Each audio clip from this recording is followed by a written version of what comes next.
بيبدأ فيلمنا مع ماجي وهي بتصحى من النوم مفزوعة لأن هي حلمت بكابوس، وبعدها بنشوفها وهي بتبدأ اليوم بتاعها وهي بتعمل تمارينها الرياضية، وبتتصل بعد كده بزميلتها في الشغل واللي اسمها وولي علشان تراجع معاها ترتيبات حفلة الشركة. لكن وهي بتجري بنشوفها وهي بتقف مكانها فجأة ومش بترضى انها تتحرك، وده لأن هي بتلاقي كلب قدامها في الشارع، وبنعرف كده ان هي بتخاف موت من الكلاب. وبعد كده بتوصل على الشغل وبنشوف ساعتها زوي رئيسة الشركة وهي بتتخانق مع الموظفين، فعلى طول بتطلب لها ماجي القهوة بتاعتها. وأول ما زوي بتشوف ماجي أعصابها بتهدى على طول، وهنا بنعرف ساعتها ان ماجي هي المساعدة الأولى لزوي، وبتقول زوي لماجي ان هي مقدرة كل اللي هي بتعمله علشانها، خصوصا في اهتمامها بتيدي. بنعرف ان تيدي ده هو الكلب بتاع زوي. تفضل زوي تتكلم عن جمال وشياكة وحلاوة الكلب بتاعها، وساعتها تيدي بيجي وزوي بتحضنه وبتفضل تبوس فيه لحد في الاخر ما بتديه لماجي علشان تمشيه شويه. ففعلا بتاخده ماجي، لكن بيكون واضح عليها ان هي مش عايزه تاخده، لكن بتضطر في الاخر ان هي تاخده وتتمشى بيه قدام الشركه. ووقتها بيجي دانيال خطيب ماجي، واللي بيفضلوا ساعتها يتكلموا مع بعض عن الخطط المستقبليه بتاعتهم. بتقوله ماجي ان هي هتفضل مع زوي وكلبها لان هي محتاجه الشغل ده، ولانها كمان متوقعه ترقيه من زوي قريب. في نفس التوقيت ده بنشوف ولد اسمه كارلي وبيكون في بيته مع ابوه كريس والكلب بتاعه اللي اسمه ترايون. بيجهز كريس الفطار لابنه وبعدها بيوصله المدرسه، وهناك كريس بيكتشف ان ابنه معجب ببنت زميلته اسمها ناتاشا. فساعتها بيتحرك كارلي من باباه وبيطلب منه ان هو يمشي، وبيظهر ان كارلي كده بيبقى مش عارف يعبر لزميلته ناتاشا عن اعجابه بيها. في نفس الوقت ده بنشوف ماجي وبتكون في حفله الشركه، وبيبقى في عدد كبير جدا من المدعوين، وبتسالها زوي عن تيدي، فبترد ماجي وبتقول لها ان هي حاطاه في مكان امن. وبعدها بتقف زوي وسط الموظفين وبتقول لهم ان الحفله نجحت بمجهودهم كلهم، وان هي بقى عندها 50 سنه دلوقتي، وانها خلاص هتتقاعد وهتتفرغ لرعايه الكلب بتاعها. وهنا زوي بتقول لكل الموظفين ان هي هتعين رئيس جديد للشركه، وان احق واحده بالنسبه لها بالمنصب ده هي ماجي. وبعدها بنشوفها وهي بتمضي قرار التعيين بتاع ماجي كرئيسه الشركه. لكن فجأة بتكتشف زوي ان تيدي مغمى عليه، فبتتعصب جدا وبتتخانق مع ماجي وبتقول لها ان هي اهملت في رعاية الكلب بتاعها،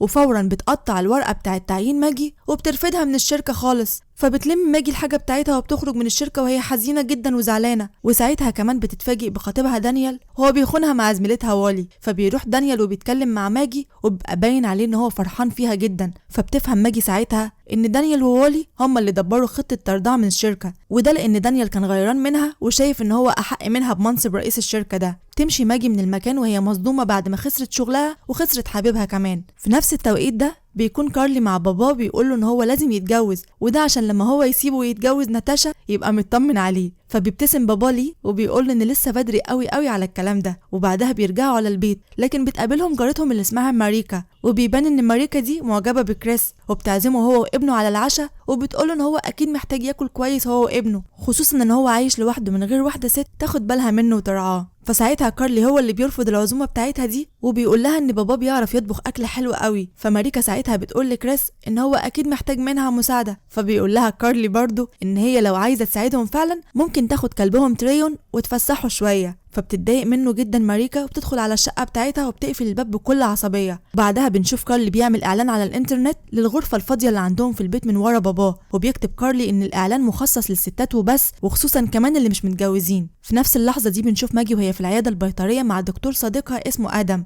وبتحكي له عن اللي حصل معاها. وساعتها بتعرف منه ان حاله الكلب خلاص اتحسنت، فبتعرفه ان في مسابقه للكلاب اللي من نفس فصيله تيدي ده، وان المسابقه دي في مدينه اسمها كراكوف. وبتقوله ان تيدي قبل كده شارك في المسابقه دي لكنه خد المركز التاني فيها. ووقتها زوي زعلت جدا وعملت حمله اعلانيه على القناه بتاعتها واتهمت فيها لجنه التحكيم بعدم الحياديه، لكنها في الاخر ما نجحتش. وعلشان كده ماجي بتفكر ان هي تسافر للمدينه اللي فيها المسابقه دي علشان تثبت عدم نزاهه لجنه التحكيم، ويمكن لما تعمل كده زوي تسامحها وترجعها الشغل تاني. وفعلا بنشوف ماجي وهي بتعمل سيرش على الانترنت علشان تعرف معلومات اكتر عن المسابقه دي، وساعتها هنا بتشوف الاعلان بتاع كارلي وبتعرف ان بيته قريب جدا من مكان المسابقه. فبتسافر فعلا ماجي على مدينه كراكوف، لكن كريس وقتها بيتفاجئ بان هي جايه تسكن عنده في البيت. فهنا كارلي بيعرفه ان هو عمل الاعلان من وراه، فوقتها كريس بيضطر ان هو يوافق. وبعدها ماجي بتتغدى معاهم وبتتعرف على زيج ابو كريس وعلى اخوه كمان اللي اسمه فيكتور. بتتعرف كمان وقتها على تريون الكلب بتاع كارلي، فبيقول لها كارلي ان تريون ده يبقى واحد منهم. فبتكذب عليه ماجي وبتقوله ان هي بتحب الكلاب جدا، وان هي اصلا كانت جايه البلد دي عشان عايزه تشارك في تجهيزات مسابقه الكلاب، وبتعرفهم ان هي عندها خبره في تنظيم واداره الحفلات وان هي ممكن كمان تساعدهم. فبيقول لها كريس ان هي لازم يكون معاها تصريح عشان تشارك في تنظيم المسابقه. وتاني يوم ماجي بتروح على مبنى البلديه وبتقابل الموظفه وبتطلب منها التصريح ده، لكن ماجي بتتفاجئ وقتها ان الموظفه بتتعامل معاها بكل برود، فبتعرفها ان هي مستعجله جدا وان هي جهزت كل الاوراق اللازمه للتصريح ده. فبتبص الموظفه في الاوراق وبتعرفها ان هي لازم تقدم طلب للحصول على تصريح من مجلس المدينه. فعلى طول ماجي بتروح على مجلس المدينه وبتعرف من الموظف ان هي لازم تروح مكتب عمده المدينه وتختم اوراقها من هناك. فبتروح ماجي على طول على مكتب عمده المدينه، لكن بتعرف برضو ان التصريح بيتم الموافقه عليه من مكتب البلديه، وان كل اللي هي عملته ده كان تضييع وقت مش اكتر من كده. فبترجع ماجي تاني على طول على مبنى البلديه وهي متعصبه جدا،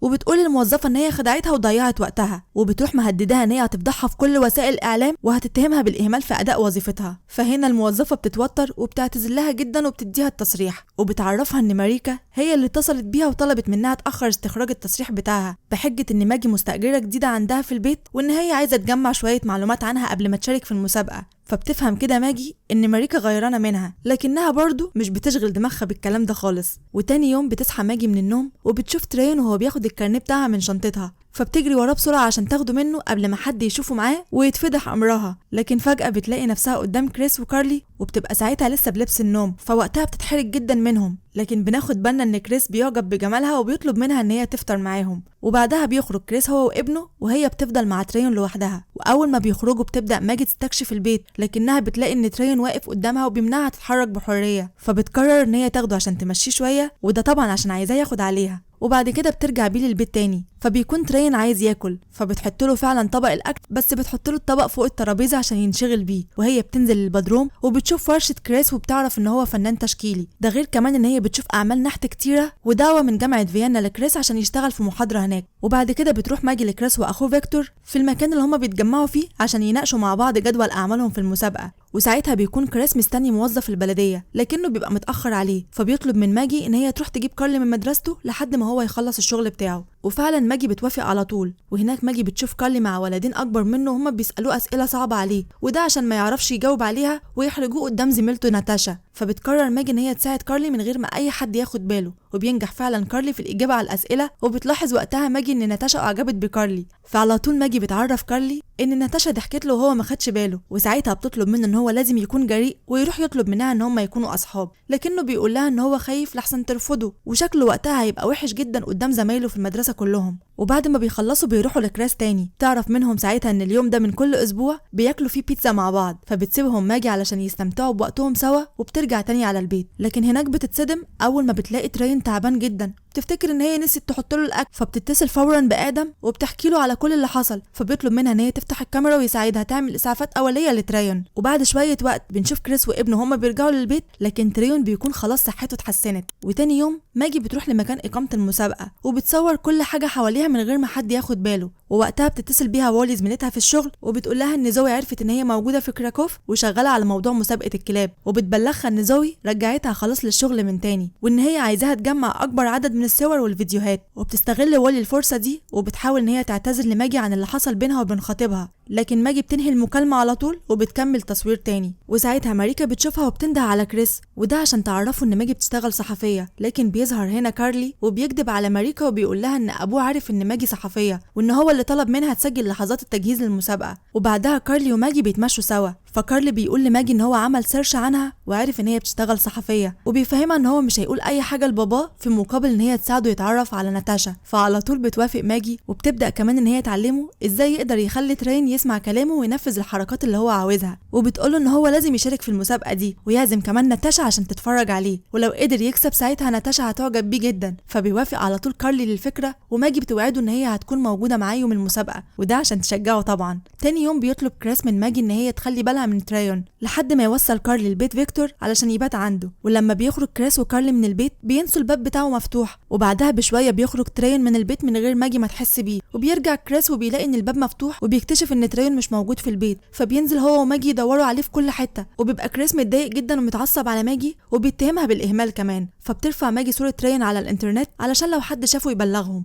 وبتقول لكريس ان هي ما كانتش تعرف خالص ان الباب مفتوح، وبتفضل تعيط وبتعترف لكريس ان هي عندها عقده من الكلاب، وده لانها وهي طفله في كلب عضها قدام اصحابها وكلهم ضحكوا عليها. فبيهديها كريس وبيواسيها وبيطلب منها ان هي تحاول تنسى الموضوع ده وما تفكرش فيه تاني. وفي اللحظة دي وهما بيتكلموا مع بعض بيجي لها رسالة ان في كلب تايه في الحديقة من نفس فصيلة ترايون، فعلى طول بيجروا على هناك بسرعة وفعلا بيلاقوا ترايون وبيكونوا فرحانين جدا. وساعتها بيقدر كريس ان هو يخلي ماجي تقرب من ترايون وتحط ايديها عليه من غير ما تخاف منه، وبعدها بياخدوا ترايون للبحيرة وكريس بيحميه هناك وبيقعد هو وماجي يتفرجوا عليه وهو بيعوم في المية. وقتها بيقضوا باقي اليوم كله مع بعض. وبتعرف ماجي وقتها من كريس قصة التمثال اللي قدام الشركة اللي هي بتشتغل فيها، وبيقول لها ان ده كان اول تمثال هو عمله وما كانش عاجبه خالص، لكن واحد من زمايله اقنعه ان هو يقدم بيه في المسابقة. وبيحكي لها ان دي كانت بداية صعبة جدا لحياته العملية لان التمثال بتاعه ده خد جايزة اسوأ تمثال في المسابقة. بعدها بيرجعوا على البيت وبيقعدوا سوا وبيحضروا العشاء مع بعض وبيقضوا هما الاتنين مع بعض ليلة جميلة قوي. وتاني يوم وكريس راجع للبيت بيشتري ورد لماجي، لكنه بيتصدم لما بيلاقي دانيال واقف قدام البيت بتاعه. بيعرفه ساعتها بنفسه وبيقولوا ان هو خطيب ماجي، فبيبان على كريس ان هو اتضايق جدا لكنه ما بيحاولش يبين مشاعر الزعل دي خالص. ووقتها بيرحب بدانيال وبيدخله البيت. بتيجي ماجي وبتتفاجئ بوجود دانيال، وبمجرد ما بيشوفها كريس بيسيبهم وبيخرج. فبيمسك دانيال الورد بتاع كريس وده على اساس ان هو اللي جايبه يعني. بيحاول ساعتها ان هو يعتذر لها عن خيانته ليها وبيقول لها ان هو بيحبها ومش قادر يعيش من غيرها. فبترد عليه ماجي وبتقوله ان هو ما بيحبش حد غير نفسه وبس، وان هو رجع لها لما عرف ان زوي هترجعها الشغل تاني. وبعد ما بتخلص كلامها معاه بتطرده من البيت، لكن بمجرد ما بيخرج دانيال من البيت بتاعها ماريكا بتاخده على شقتها على طول. وبعدها بتخرج ماجي علشان تدور على كريس وتفهمه على اللي حصل. لكن في نفس الوقت ده ماريكا بترجع للبيت ومعاها دانيال، وبنعرف وقتها كده ان ماريكا معاها نسخة من المفتاح بتاع بيت كريس. بيقعد ديفيد قدام الكمبيوتر الخاص بماجي وبينسخ من عليه كل الصور والفيديوهات اللي هي صورتها. في نفس اللحظة دي بتبقى ماجي في الشارع لوحدها وبتتصل بكريس لكنه مش بيرد عليها. وتاني يوم بيتفاجئ كريس هو وابنه ان دانيال بيذيع الفيديوهات اللي صورتها ماجي لكن بطريقة يبان فيها ان المسابقة فاشلة. فبيزعل كريس جدا من ماجي لان هي خدعته وبيطلب منها ان هي تمشي من بيته. بالليل بترجع ماجي لشقتها وبتبعت رسالة لكريس وبتقوله فيها ان دانيال خدعها وسرق منها الفيديوهات كلها. وتاني يوم بيكون كارلي في المسابقة وبيبقى باين عليه ان هو خايف جدا يقدم العرض، وده لان ماجي مش معاه زي ما قالت له، فبيستخبى تحت المسرح عشان محدش يشوفه. في نفس الوقت ده بتروح ماجي للشركة